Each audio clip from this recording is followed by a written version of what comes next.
Assalamu alaikum. Welcome to Masjid Al-Taqwa's Taleem. I'm resident Imam Tariq El-Amin and recognizing our Taleem committee, chaired by Dr. Aisha El-Amin. Members are Dr. Gloria Bashir, Dr. Lionel Allen Jr., and Sister Rashida Fitzpatrick.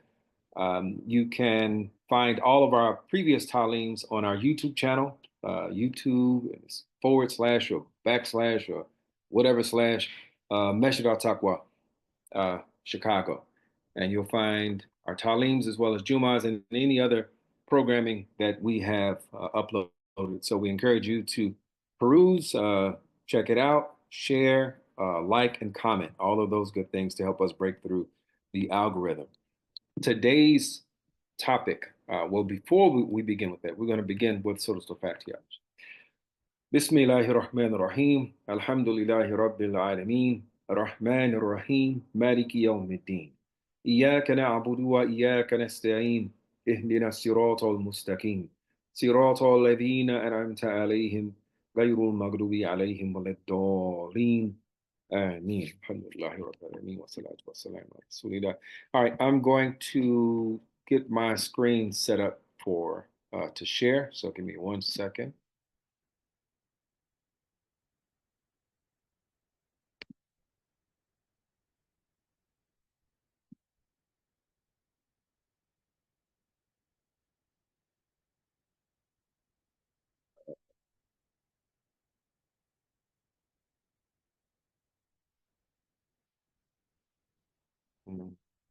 Yeah.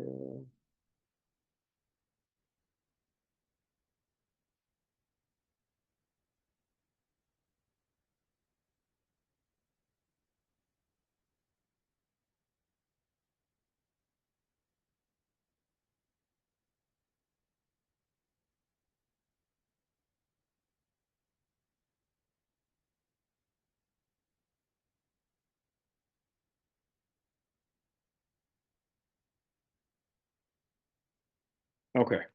Can everybody see my screen? Yep, looks good. Okay. All right. Oh, I missed that. So the title of today's presentation will be leading our thoughts is the successful believer in the age of modernity, a Quranic basis for determining success, presented by this fellow. All right. So the first thing we want to do is I'm going to go back again. The words that we're looking at, success, believer, and modernity, right? So in order to determine what is the Quranic basis for determining success, we can look at what do we understand this word modernity to be. And in it, we can obviously see modern, right? Everybody sees modern in that. Can someone give me an idea of what you understand modernity to be?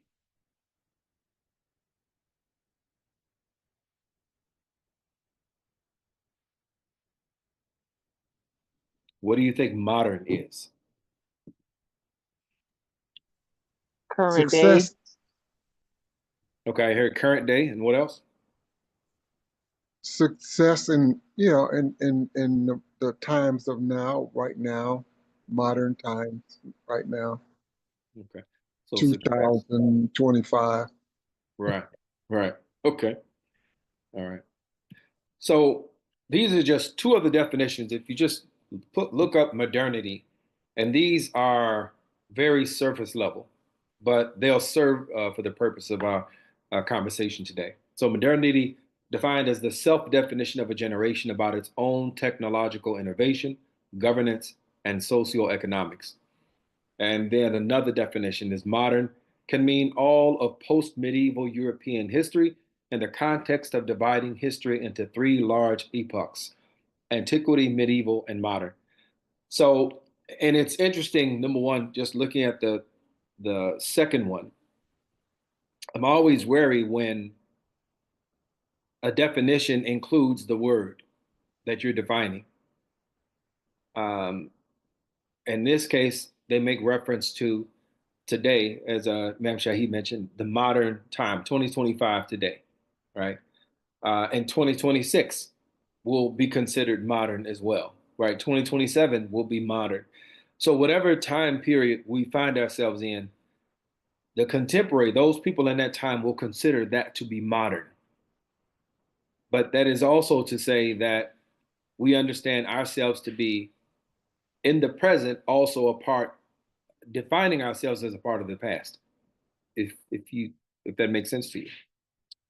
Um, but the more important aspect, as this relates to what we want to bring about here, is the Quranic definition, right? The Quranic guidance for us determining success. Modernity itself, right? This idea of self-definition about a generation's technological innovation, its governance, its socioeconomic. So how it is comprised, what are the building blocks? What are its values? What are the objectives of its communal expression? So, and we understand that the modern day is defined by the nation state, right? That's the largest form. At one point, it was the kingdom, and this idea of imperialism. But at one point, it was just a tribe. And as governance and human activity moves on, it evolves, it morphs into something larger and larger to the point that now we have a global economy, not just national economy, but we have a global economy. We have global socio economics. We have global culture. And these things are all rooted in this idea that the human being in its communal expression is able to govern itself. It is able to decide for itself. And now, what does this mean? This means that in terms of those epochs that have come before, the antiquity and medieval, they were all defined by an adherence to tradition. And we see this in the Quran as well. The prophets, when they come, they speak to people, and they are often met with the response, are you asking us to leave off the ways of our fathers? Are you asking us to break ranks with tradition? And modernity, this goes back to the so-called period of enlightenment, this idea that human society no longer needed to be governed by divine inspiration, by the church for the European context. It no longer needed to be divided. It no longer needed to be guided by scriptural interpretation given by a clergy class, and that people could engage their own rational faculties away from God consciousness or any structures of religion. So they consider this to be enlightenment. Now, enlightenment came with its own structure. So for the Muslim, right, bring us back to the Muslim. For the Muslim, the idea of we begin with our relationship with Allah, right? Everything centers around that, is built on that. And for this idea of enlightenment and how it would structure society, it would begin with not just the acquisition of, but how capital would be structured, and everything serves the acquisition of capital, the control of resources. So from there, and I didn't include, because this is just touching on this a little bit, not really giving an exhaustive idea for those who might not be familiar with this. But the idea that everything serves capital, so your national identity, your politics, your educational system, your defense, all of these things are in service of capital. So that brings us to, so we kind of have an idea of what modernity is. It's a way of thinking that is separated from God consciousness. It places the importance on the now, and it is self-generated, right? It is self-generated. The people have each generation has the ability to, and the freedom to decide for itself what its socioeconomic, what its governance, what all of those structures will look like. So that leads us to, how do we define success? All right. So throw something out at me. What are the definitions of success that we see that prevail in society today? Some people say a good job. Okay, a good job, that's success. Having money. Yeah, money. Nice house. Power. Power. Yeah, being able to Self-determination. okay, so the ability to self-actualize. Yeah. Okay, all right. So yeah, those are all great examples, and we see those all around us, and they impact how we move in the world as well. These ideas, these things of what it is it to be successful. Um, all right, young folks will tell you it's all about the bag. If you're not, uh, if you're listening to the current generation talk today, and the bag is synonymous with not just the physical bag, right? But I thought it tickled me a little bit. So, this idea that in modernity, everything serves capital, the acquisition, the control of the um, how capital is distributed, who has the rights to capital, right? Who has the rights to resources, and how markets are formed. And can anybody tell me what do you notice about this particular picture? What stands out to you, or does anything stand out to you?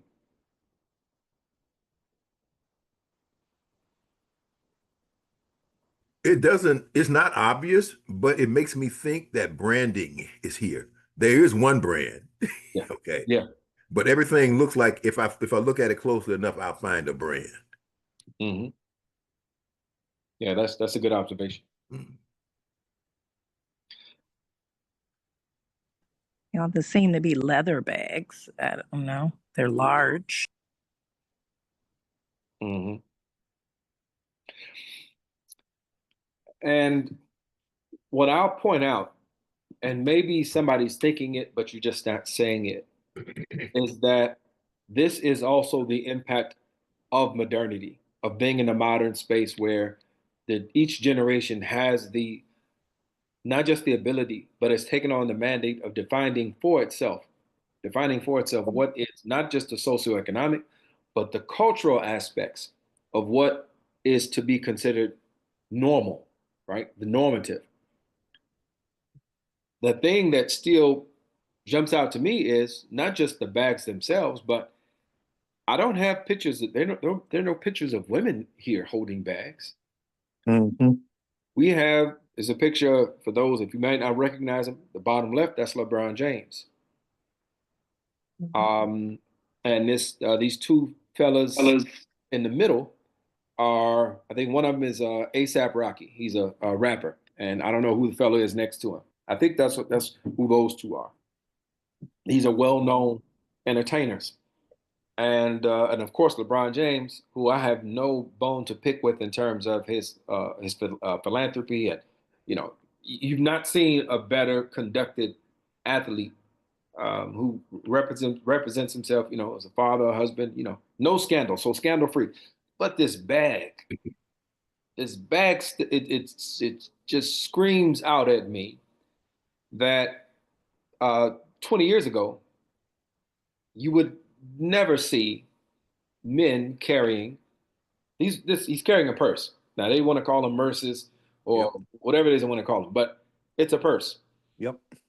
And this is not something that men would have ever done. But when you construct your society, when it is based upon at the very top, as I said, the very top, it's all about capital. It's about building markets. So culture, education, all of those things serve that purpose of creating more capital, right? So we're not really talking about capitalism, but it's modernity is directly related um, to the spread of exploitative capitalism. And folks might not look at this and think of this as exploitative, but I would contend that it is. Mm-hmm. I would say that where we have adhered to traditional understandings of gender expression, even as it relates to fashion, that capital concerns said, how can we increase profitability? Well, we have a 50% possibility of increasing our revenue if we can just get men to start buying purses, right? Yep. We can get them to start buying purses. And how do we do that? Well, from a cultural standpoint, we do understand that our entertainers, ball players, they carry an outsized impact culturally. And if we get them to start carrying these, then we'll increase our market. And that's what we've seen. So when I asked everybody what it looked like, what stood out to you, the first thing was not that we got young men carrying purses. It was just the construct of the bags themselves. And that is to say that the impact of modernity, of what is modern, is sometimes it is so subtle that it changes our perspectives. It changes our perception, the way we see things. And that's why the Quranic basis of success is important, because these are the expressions of a part of what the expressions of what success is in the modern time. It's to have the fancy bag, it's to have the nice car, it's to have the nice house, the position, power, all of those things. But they're defined in a modern sense. And the modern sense is all about what serves capital. So, all right. Assalamu alaikum. Alaikum assalam. What I thought about was they're just walking around with baggage. Okay. Sorry, would you repeat that? Yeah. I didn't hear what you said, sister. They're walking around with baggage. Oh, yes, yes, yes. Profound. Assalamu alaikum. Ma'am, I was on mute. I couldn't get off the mute, but I had the same observation that you did. The first thing that I thought about was the feminization of men. Yes. With men carrying pocketbooks. Yes. That screamed at me. Mm-hmm. Yeah, absolutely. So, Assalamu alaikum. alaikum assalam. This is not the first time that this phenomenon has occurred in the culture. Back in the 70s, it would happen. It's just coming back around again. Maybe they didn't have success that they wanted. So it's just something that come back around again. It's really not new. Not to me anyway. Brother, I'm the same age as you, are older, and you're exactly right. I remember it. I very vividly remember it. It didn't go as far. They couldn't charge as much, but it definitely came around. Yeah. And, and the brand consciousness, the use of branding has always been there. I remember in high school, believe it or not, we were ashamed to wear gym shoes to school because the leather shoes cost so much more then. Now, we didn't think, let's buy the most expensive shoes. We thought, they made us think, I'm not really dressed to the nines, even for school, if I got on some gym shoes. Right. Eventually, they made gym shoes, which are cheapest to produce, more desirable than solid shoes that will last, and by branding those shoes. That's right. Yeah. Right. That's correct. Yeah. And that's a great point. And I'm gonna go back to this, at the bottom corner, right, the Louis Vuitton. There was a news story. I think it originated on social media. They basically pulled the wool off of folks' eyes and letting them know that the luxury bags that they were paying for cost what, $5-6 or something like that. It was a ridiculously low amount of money in comparison to the thousands of dollars that some people are paying for. So that definitely speaks to the power of branding. I wasn't aware about bags, in the 70s. I was a little fella, so I missed that. Oh yeah, they had them. They had them in belly bags and shoulder bags. Yeah. So this leads us back to, because our definition, if we want to define properly what success is and understand what we're being presented with as a believer, when we call ourselves believers, then we have to also, again, not just take for face value when we refer to ourselves as believers, or we hear the word believer, to interrogate what does it mean to be a believer. So when we go to the in the Quran, and many of us, I remind us that Allah speaks to us in the Quran. He addresses the mu'min more than he does the Muslim, right? The believer is addressed more often, with greater frequency.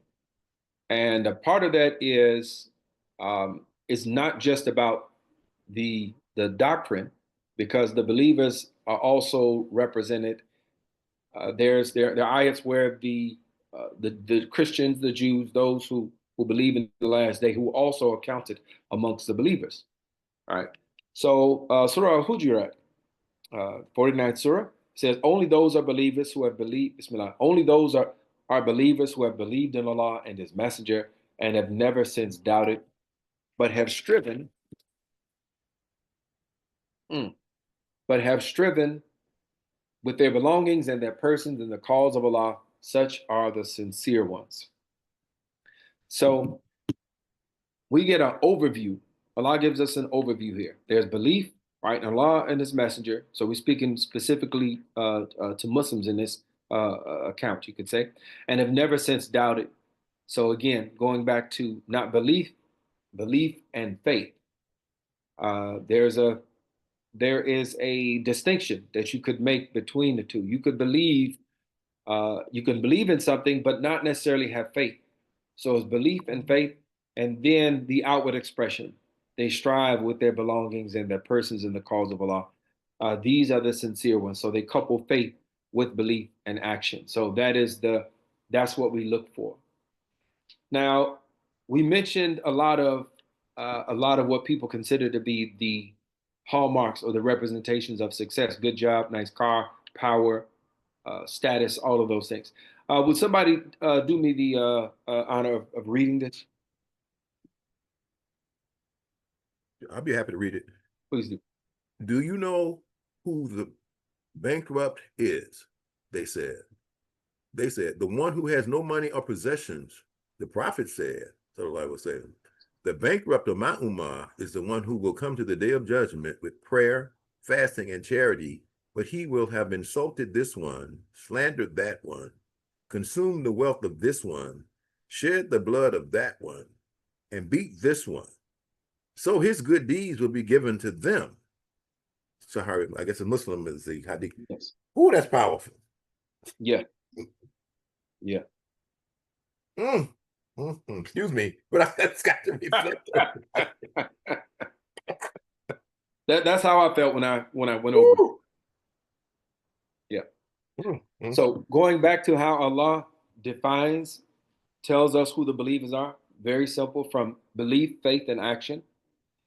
And then we're given, in light of what we consider success to be, this idea of bankruptcy. If somebody would say, who are the bankrupt? Even during the time of the Prophet Sallallahu Alaihi Wasallam, they were still speaking in the very material terms, the same terms that we speak of when we think about success, and maybe not just the general society would think of when we think about success. Nice car, power, job, money, all of these things. And Rasulullah Sallallahu Alaihi Wasallam, he turns it on his head. What are some of the thoughts that come to mind for you all as you read this?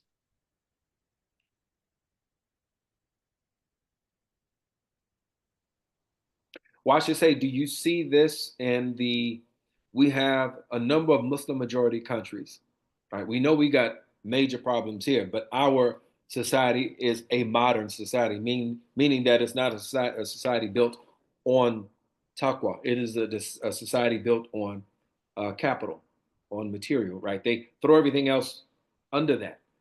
But we have Muslim majority nations who you could see that those who are in power, or those who have power, they may pray, they may fast, and they may give charity.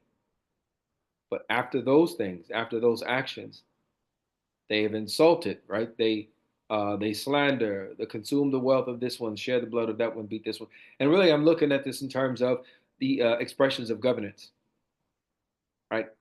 How do you have Muslim Muslim governance, but still have oppression, right? So I think what we're looking at, for me, what jumped out to me was the outward expression is only part of it. It's not even the biggest thing, and we see this in many places where you would think, how do these things coexist? How does belief coexist with poverty? You know, how can you go to the Hajj, and see abject poverty, you know, right outside the Haram? How do you have, you know, anyway, I'm not gonna go down the list, but are there any things that come to mind for you before we move on to? What came to my mind almost immediately was a connection with what Imam Ramadan enlightened my mind with a statement yesterday when he said the government should be for the people, like our Constitution says, but the government, it has become a tool of the powerful, the rich, the money makers, whatever. And it reminded me of the Jahiliyyah days when it was the society structured upon the Hajj, the money making time of the year for the people. They come to the Hajj, and they didn't want the Prophet to destroy that economic situation that they had developed, the cultural thing. It was all based around money and power, and it wasn't done for the benefit of the people. It was done for the benefit of the powerful, the money makers. Then it's the same thing. The picture came back to my mind today of the days of Jahiliyyah. You know, when they have just the Saudi people have just Saudi government. I'm not gonna say people. I shouldn't say people. The Saudi government has digressed to me back into that same situation, that same picture. You know, I don't see them. They have a pristine opportunity to present the right picture of Islam to the world, but nevertheless, they're buying planes for Donald Trump and all this bull crap. And I don't know. I just got that picture that it's the Jaliyah times all over again. Mm-hmm. Yep. Yep. Alhamdulillah. So this gives us an idea. It reminds us there's an internal and an external dimension of belief, and the external is useless without the internal being intact. So Allah tells us, successful indeed are the believers. So we want to look at this checklist of faith and action, right? There's humility, purity, discipline, trust, and prayer. And these are the things that actually mark the path to eternal success. Because I should also mention this idea of the modern. I think it was stated earlier. I think you mentioned it, Imam Shahid, that to be modern is to be today, right? And today it is hyper temporal, meaning the urgency of today is that, and to be modern, it means that today is history, right? And it's not necessarily something that we have to adhere to. And I know that this definition is made in a generational sense, right? The idea that each generation has the capacity or the latitude to determine for itself what its values will be, what it's, you know, from governance and socioeconomic, all of those things. So it puts an emphasis on today that actually denies the future. It places all of the markers for success on what we're able to acquire today, and there's no real consideration given for the future. And that, of course, for us as Muslim, is that is the antithesis of our belief, right? We understand that this life is fleeting, and we are working towards the everlasting life, the true life. So when Allah speaks to us, number one, He says that the believers are successful, right? The believers are called Aflahul Mu'minun, right? The believers are victorious. There's a success for the believers.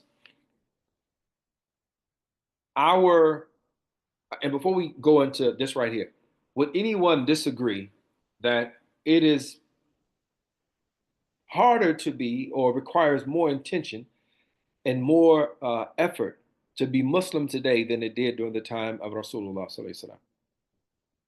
Does anybody think that it was harder then than it is now?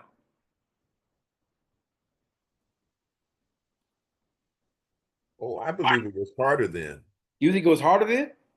Well, at the beginning. I'm not talking about, after they had some establishment. Yeah. Okay. Yeah. No, I think after they got established, once community was established, I think it was probably easier than it is. Let me just say this. For us, I'm thinking on two or three levels. Yeah. At first I thought at home, and I thought about us. Okay. Yeah. But then as my thoughts start to go out, it gets to be no. Okay. Yeah, you know what I'm saying? Yeah. So yeah. I went from a very close and personal space first. and then I went out. Oh, sorry, go ahead. Well, when I think about this, and I'm thinking about the Jahiliyyah system that they had back then, I think there was more immorality and just decadence in the society then, because nothing really was illegal. When you think about the history, they did anything and everything they wanted to do. Right. Whereas even in America, we do have some checks and balances. We don't have as many as we used to have when I was a child growing up. Society is much looser now than it was, but America has never been, if you throw away the slavery aspect that we had in this country, just the whole fabric of the society wasn't as bad as it was back then. Anybody else? Anybody else? I'm taking all of these into. Go ahead. Yeah, I feel like now people are just pushed to be such like the individualism. It's all about self, and I don't think. Well, I don't know. Maybe I'm changing my mind here. Back then, there was a lot of pressure from tribal pressure, a lot of pressure to conform, and social norms, like all those things were really important. And I feel like now people just do whatever they want. But then in the same breath, I'm thinking also about cancel culture and people getting, people wanting to be accepted. And so even though they're individuals and everybody does their own thing and they don't worry, I don't know, anti-establishment kind of thinking, but there is a worry about being canceled. So I don't know. So never mind. I'm not sure. I'm not sure. I start like them. I just like to say that today our society is more, the danger is more subtle. Some of it, I mean, it's more dangerous to me because there's a lot of it that's out front and in your face, but then there's also a great deal of it that's so subtle. It's more underground and maybe above the, with a lot of the stuff or the corruption and everything that's in your face. People, I can do what I want to do. I'm free. The mentality, similar in some respects, but because of the modernity, it's much more dangerous. The people, they don't want to listen to you, or children don't want. I mean, there's so much psychological, subtle, subliminal dangers that exist now that didn't exist then, and I place that along with modernity. The way the sophisticated things have gotten more sophisticated, AI and everything included, So I think the dangers are greater today, because of the advancement, the technological advancements in society, which have allowed the money makers, movers and shakers, however you want to call them, they also have taken advantage of that, and their influence is greater and more corrupt now than I believe then. Everything back then probably was more upfront, in your face type stuff with the mouth. Not you. There's so many things affecting a human being subtly, and you don't even detect it. You don't even detect it with your consciousness. You know, so I think it's more dangerous now than back then for the believer. Okay. I'm sorry. Let me jump back in there. I agree with Brother Wangara for sure. People can they can get to us in more ways now, for sure. They get us coming and going, and with internet and AI, with all of those things, I think the danger is greater. Yeah.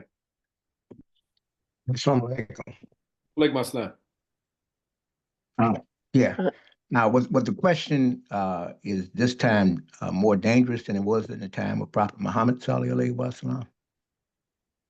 No, it's kind of morphed into that, but I think it's appropriate. The question initially was, do you think it is harder to be Muslim today than it was during the time of Prophet Okay. Muhammad? Dr. Aisha, you are after Brother Bashir. Okay. I see your hand. Go ahead. Okay. Yeah.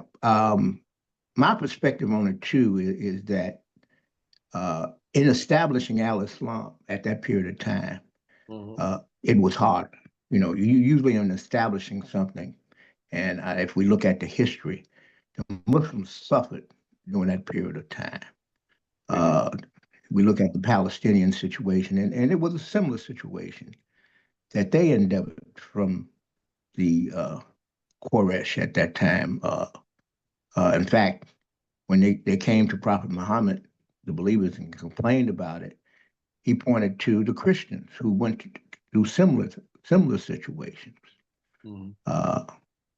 So in establishing Al-Islam, and we should now benefit from the long history of the establishment of Al-Islam, because even now some of the comments we made, we're able to see those schemes. We're able to know those schemes, although they do get the unbeliever.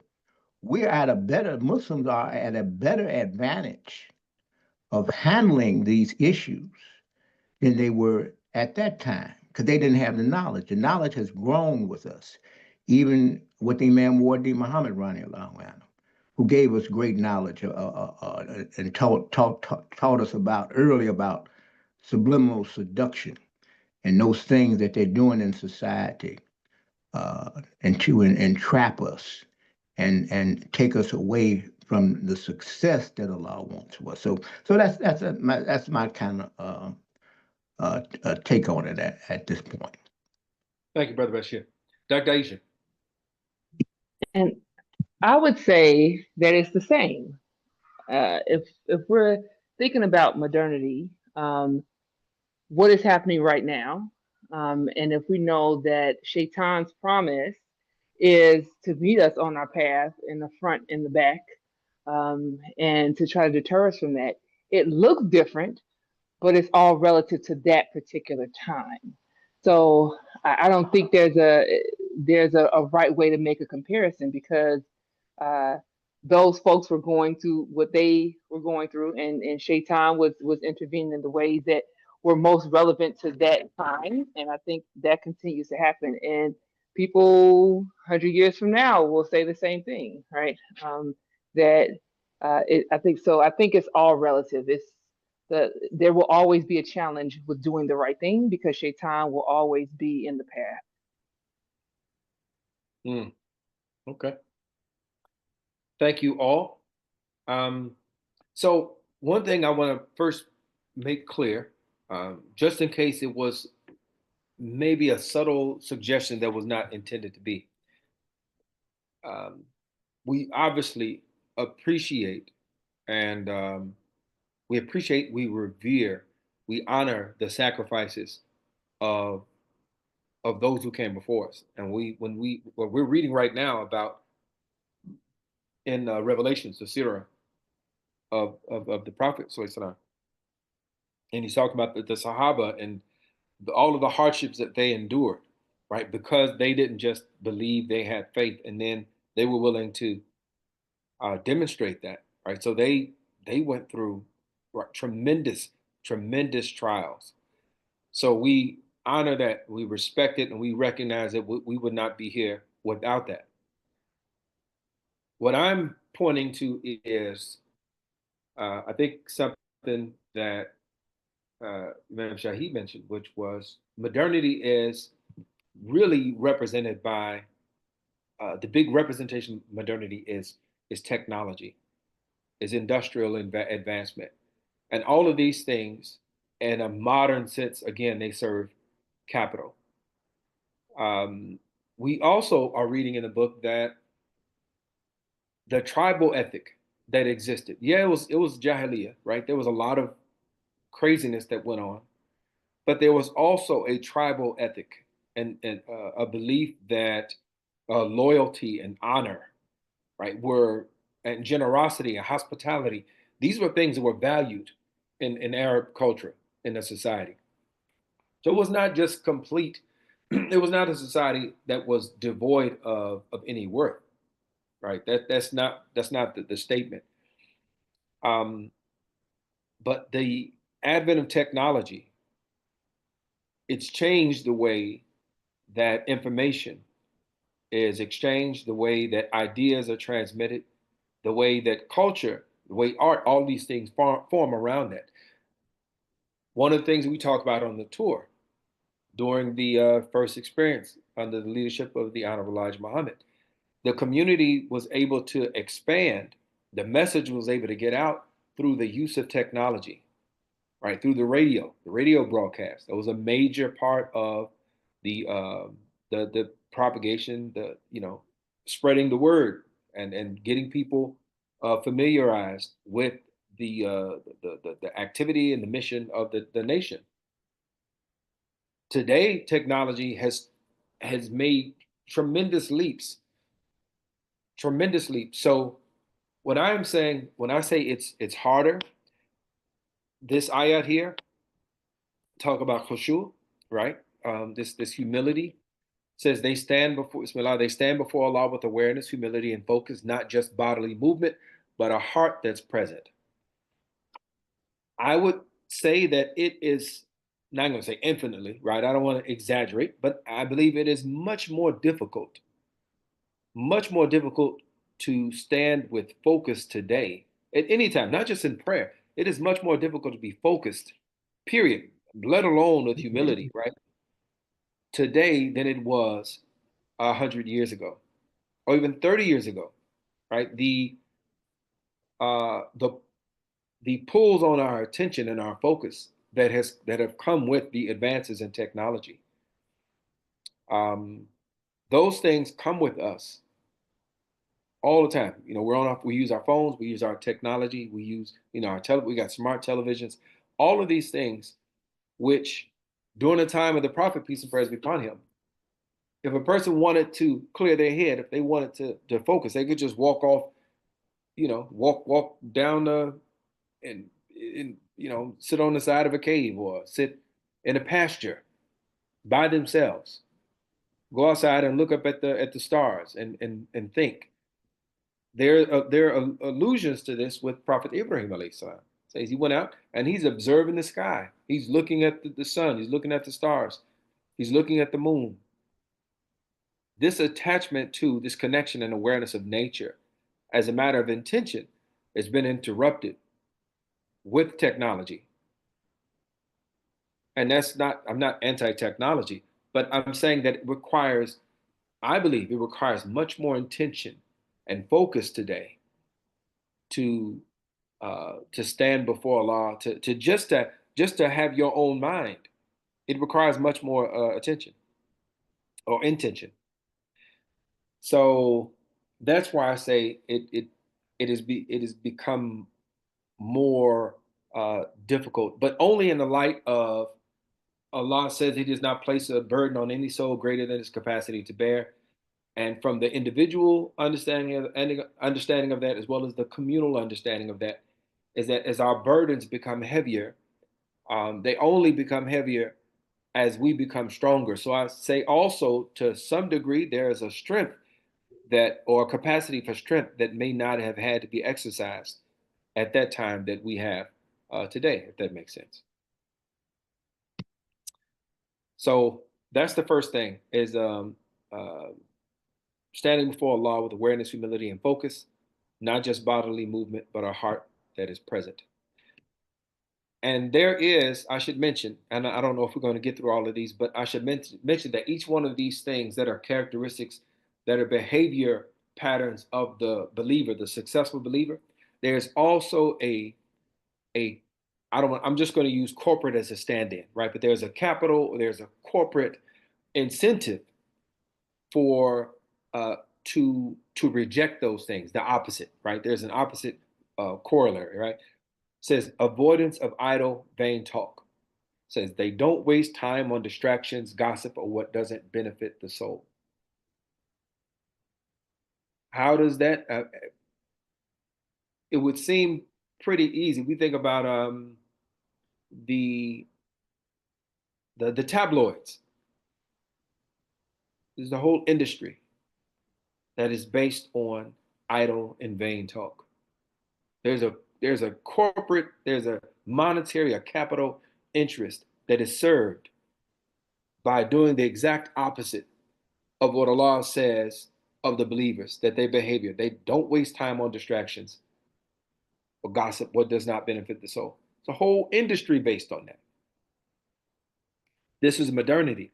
And it's not to say that we didn't have gossip before, but the conscious decision that at one point a generation to make, that we would incorporate this, that this will be something that would not be something that's shunned, but something that is encouraged because it serves a capital need, because there's money involved with it. Because if we do this, if we engage in this, we have an opportunity to be successful as we have defined success to be. But Allah says, avoidance of vain talk, right? And this is all from, most of this is going to be from Surah Al-Mu'minun.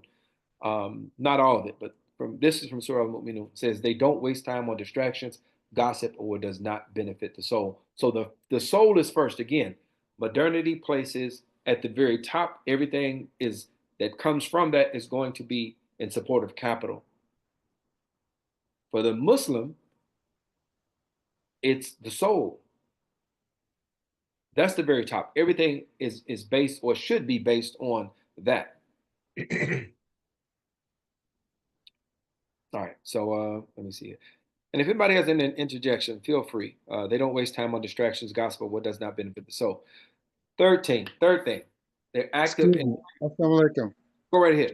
Before you move on, that part of your presentation brought to my mind, my attention, that those are the things that they wore upon humans, not just Muslims. They identify those things that you have just identified as distractions, or Allah identified as distractions, and they take those distracting things and they wore upon man. I'll say everybody. I'm not going to just say Muslims. Yeah. They war. Those are the strategies, that they use to war upon us.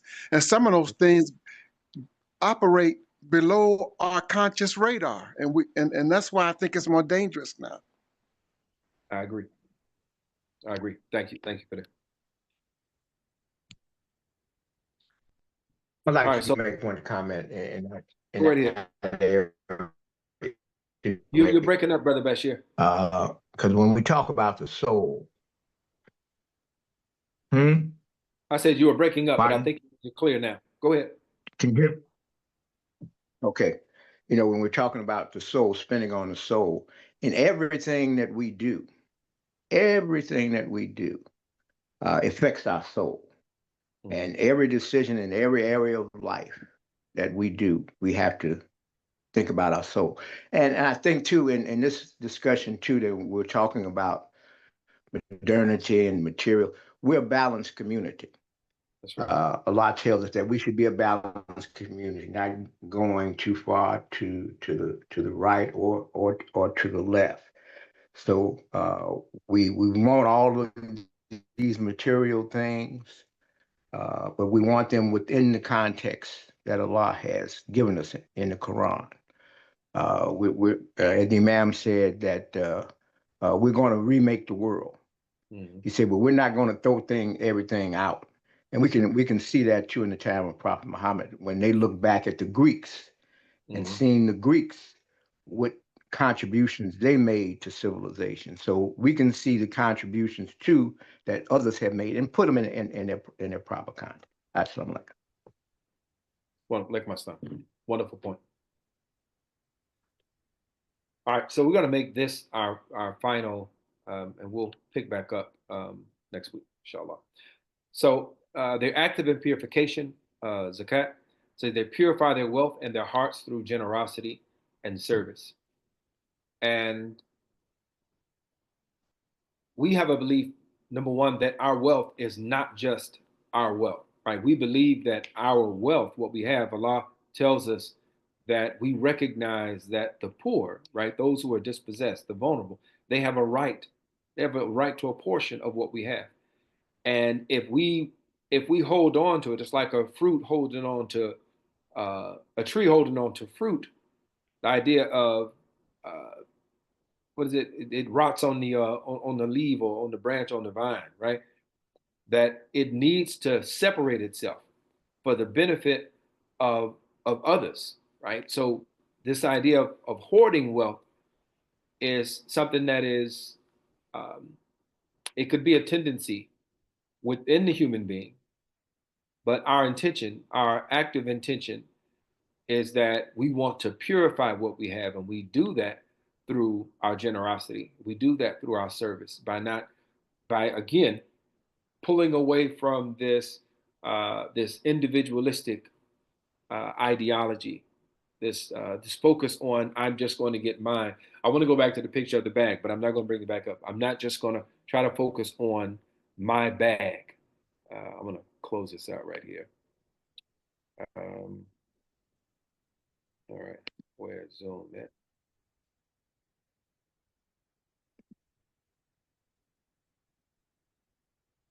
Okay, but this idea that it's just all about me. As long as I can get what I need, but putting money, seeing money as our resources, and not just money, right? Because we recognize also that we get benefit when we leave here, right? The Sadaqa Jariyah, right? The idea that we get benefit from the money we've given, right? How we've supported worthwhile, institutions, the charity we've given, but also from the knowledge that we've shared, right? So it expands our perception of value, and it also expands our perception again of success, right? It's successful to have material resources, and it can be looked at as a success to have intellectual and spiritual resources, but to see the harmful potential.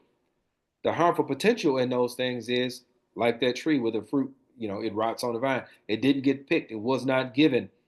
And that's how we are conditioned, or we are pushed to see what we have in those within those terms, to give what we have as a matter of purification. Um, any other points that anybody would like to make before we close out? And I wanted to introduce the conversation of success, not disconnected from our current context, right? Not disconnected from this idea of modernity, which a lot of people, to be quite honest, don't, outside of academia, don't really talk about. And we often will define idea of the modern day by pointing to the modern day without understanding how the modern day has come about and what that really entails. So before we got into this conversation about how Allah defines success for us, and also recognizing that our intention has to be, I mean, just like super strong, laser focused in order for us to be successful as believers now, because as has been mentioned already, the attack, Shaitan's attack, it is so subtle. It's not always outright. It's so subtle that it can change the perception of what we have. So that is, matter of fact, I'm going to close it there. 202. Brother Clyde, do you have something? Well, yeah, I was laughing, but I was going to not say it, but since you called my name, okay. I think I think about the kinds of risks we're at, because it's so easy for us as African Americans to think of ourselves as not having wealth because we don't have money. Mm-hmm. But then I'm thinking about our community and the risk we're at, because we have probably the greatest wealth of any segment of African Americans in America, maybe on the planet now, in terms of the rich knowledge and understanding and guidance that we've received from Nabi Muhammad. But certainly what Imam Muhammad has left, sometimes I get frightened when I think about, dang, well, we're going to have to answer for what we did with all this wisdom.